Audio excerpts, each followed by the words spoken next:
Coucou tout le monde, j'espère que vous allez bien. On se retrouve aujourd'hui pour les flops de l'année, enfin en tout cas mes flops, parce que sur moi ça ne fonctionne pas du tout, je ne les aime pas du tout. Donc d'ailleurs je ne les possède plus, je vous mettrai des petites photos, ainsi vous verrez des produits que je parle. Après bien évidemment que ça plaît certainement à d'autres personnes. On n'a pas tous et toutes les mêmes goûts, donc voilà, on n'a pas tous les mêmes attentes, on n'a pas tous la même peau. Donc forcément voilà, ces produits plaisent à d'autres, mais à moi pas du tout. Donc on va commencer avec le premier produit qui est un produit de chez Too Faced, donc c'est la Too Femme Ethereal. Alors autant j'ai beaucoup aimé la Teddy Bear, il me semble que c'est comme ça qu'elle s'appelle. Celle-là j'ai beaucoup aimé, il n'y a que 3 lumineux à l'intérieur, c'est ce qui m'embête un peu, mais ils sont magnifiques. Par contre dans celle-là, j'aimais beaucoup la Color Story, j'aimais beaucoup la collection, les packaging et tout, mais la palette elle m'a pas du tout plu. Les fards lumineux étaient pas terribles, les mats ça allait mais ils étaient très très clairs, donc voilà, j'ai vraiment pas aimé cette palette, donc je l'ai pas gardée. D'ailleurs ils ressortent une palette, c'est des nouveaux formats qui sortent depuis cette année. C'est une marque que moi j'aime beaucoup, surtout les petites palettes en métal. Les grandes aussi, je les aime beaucoup. Et celle-ci, bah, ça dépend de la palette. Ici, il y a une nouvelle collection qui sort. Je suppose que c'est pour l'été, vu la Color Story. Il y a à nouveau des blushs qui sortent. Donc la palette, je ne sais pas. Il y a des beaux lumineux, en tout cas dedans, vu les photos. Donc je ne sais pas, mais vu les swatchs, j'hésite. Après, c'est une palette fort pastel. Mais on verra si je craque pour la collection. Mais pour les blushs, à mon avis, c'est sûr. Ensuite, deuxième produit que j'ai pas du tout aimé. Alors là, j'ai pas mis de catégorie luxe ou petit prix, j'ai vraiment mélangé parce que j'en avais pas énormément. Donc là, c'est plutôt un petit prix. C'est un produit de chez Maybelline, c'est l'anti-cerne Superstay que je n'ai pas du tout aimé. Alors j'ai pas aimé sa texture qui est assez liquide, assez entre guillemets transparente, mais il a quand même une couvrance, ça fait bizarre quand on l'applique, mais après il y a quand même une petite, voilà, il y a quand même la couvrance, ça allait, mais alors la texture, donc jamais pas, il était beaucoup trop mat, il marquait vraiment les ridules, il était très très sec, donc ouais, j'ai pas du tout aimé, ça n'allait pas du tout. Ensuite, et là je vous en ai déjà parlé pas mal de fois, c'est, et pourtant j'ai voulu l'aimer ce produit, mais c'était un Charlotte, donc du coup je voulais l'aimer, mais ça n'a pas été.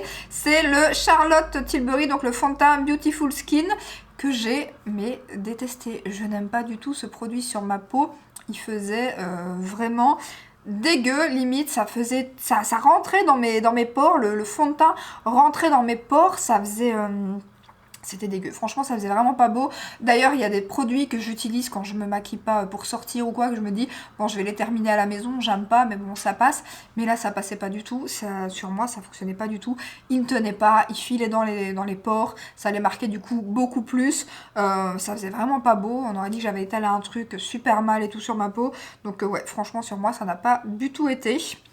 Ensuite, pas une grande surprise non plus, c'est le Dior Backstage l'anti-cerne. Pareil, la tenue 0, c'était un anti-cerne qui était censé pas filer. Alors l'applicateur était original, ça c'est ce qui était bien et c'est ce qui était plus nouveau. On voit ça très rarement, on n'en voit pas du tout même, il me semble. Et voilà, il filait direct, même quand je repassais, d'habitude je repasse un petit peu mon pinceau ou quoi, pour essayer de remettre le temps que ça sèche et tout, ou de poudrer, j'ai essayé de poudrer, non poudrer c'est encore pire.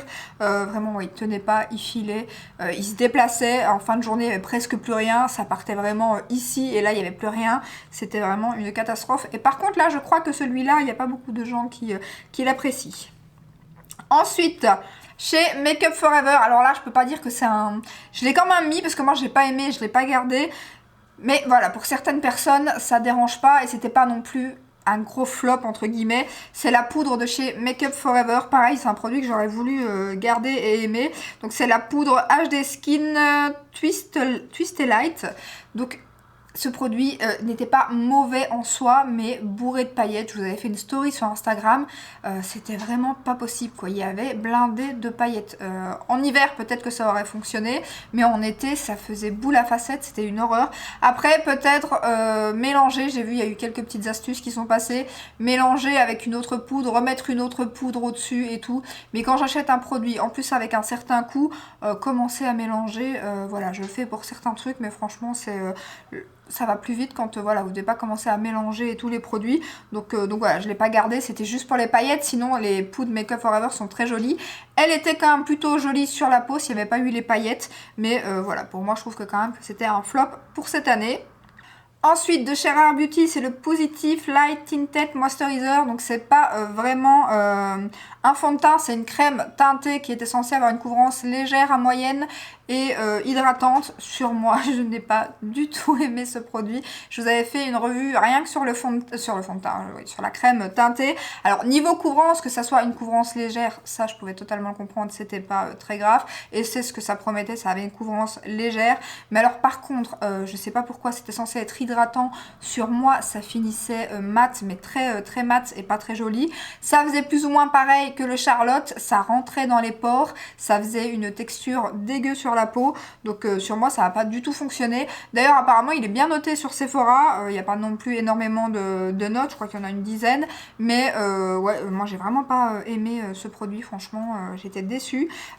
Surtout que voilà, je vous dis, c'était vraiment censé être hydratant et ça m'asséchait la peau, ça devenait fort mat. Or que j'ai la peau mixte à grasse, donc mixte à grasse sur la zone T, surtout en été.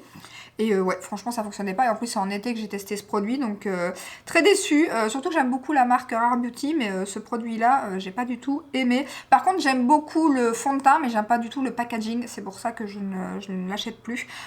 C'est le fond de teint, je l'aime bien, mais j'aime pas l'embout un peu anti-cerne comme ça, en gros. J'aime pas du tout ce genre de packaging pour les fonds de teint. Donc, mais sinon, le fond de teint était plutôt pas mal. Et ensuite, dernier produit, et là c'est chez By Mario, c'est les nouveaux lip crème qu'il a sorti, donc les rouges à lèvres liquides avec une texture un peu velours comme ça. C'était une catastrophe. Alors les teintes sont magnifiques, mais ça peluche, ça fait des morceaux sur les lèvres, du coup c'est pas très joli quand vous êtes quelque part et que vous avez des petits bouts de rouge à lèvres sur les lèvres, c'est horrible.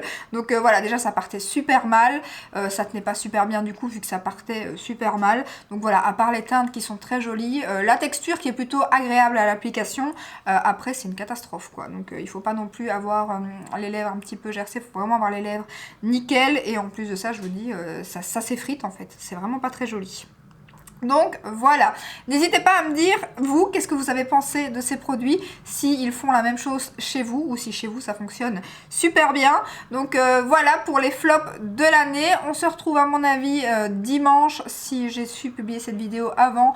Pour la prochaine vidéo, ça sera les top petits prix à mon avis. Donc voilà, j'espère que cette petite vidéo vous a plu. Si c'est le cas, ben, n'hésitez pas à la liker, à vous abonner et je vous dis à très bientôt dans une prochaine vidéo. Ciao, ciao!